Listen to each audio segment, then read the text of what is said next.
जय श्री कृष्ण। राधे राधे। आज हम सुनेंगे दुर्योधन की कथा।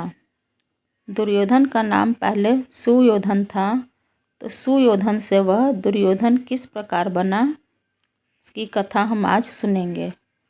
तो कथा इस प्रकार है।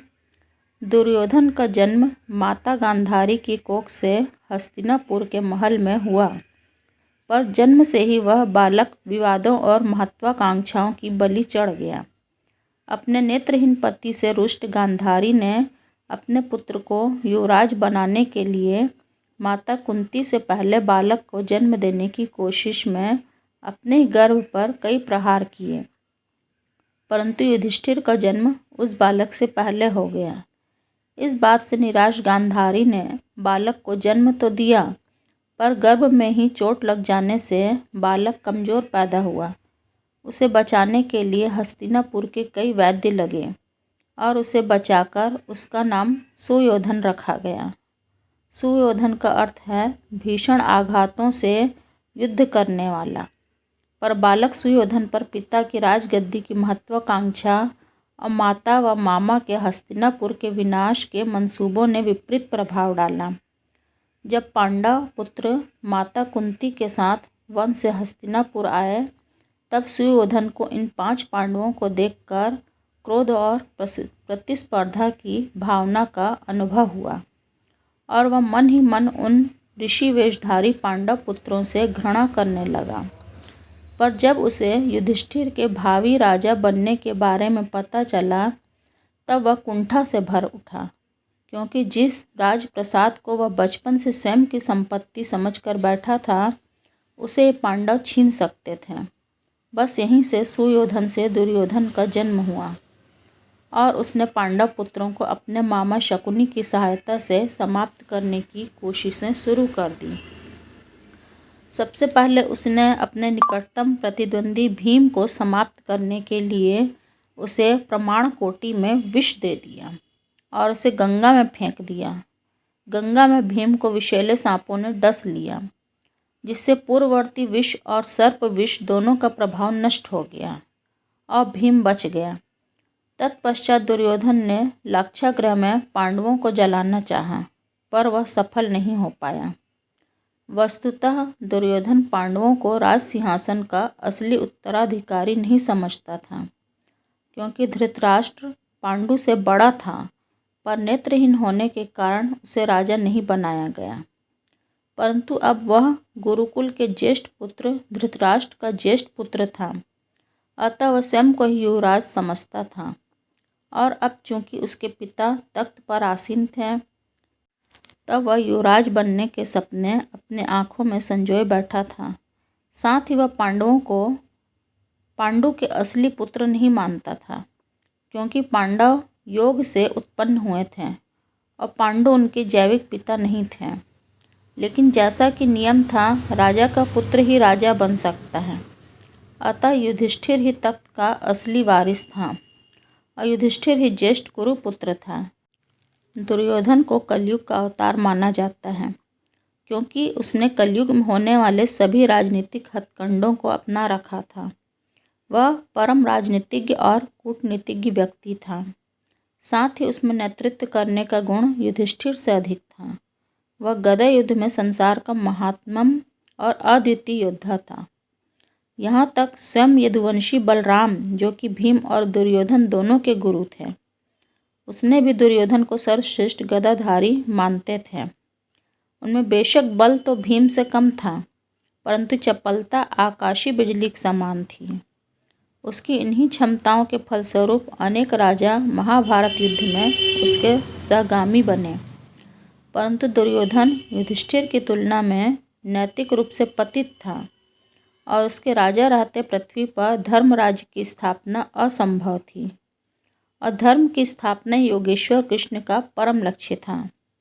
अतः पांडवों का साम्राज्य ही उस मधुसूदन के लक्ष्य को पूर्ण कर सकता था।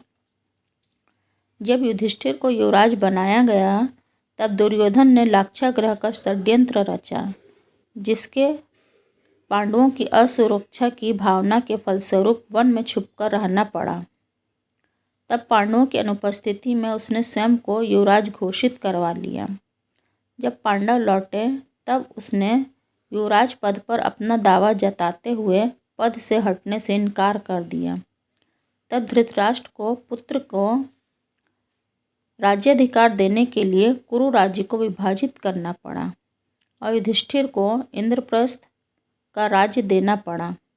जब धर्मराज युधिष्ठिर ने परम वास्तुकार मायावी राक्षस से इंद्रप्रस्थ महल का निर्माण कराया, तब उसने सभी राजाओं और युवराजों को महल देखने के लिए राजसूय यज्ञ में भाग लेने के लिए आमंत्रित किया।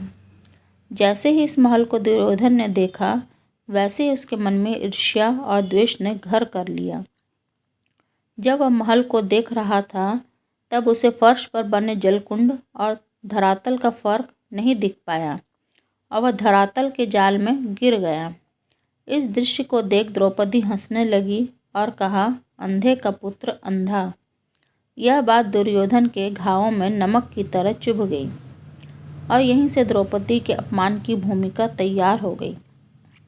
जब दुर्योधन हस्तिनापुर पहुंचा, तब उसने शकुनी की सहायता से द्यूत की योजना तैयार की, जिसमें शकुनी के पासों पर एकाधिकार की सहायता से उसकी विजय हुई और पांडव द्रौपदी समेत स्वयं को भी हार बैठे।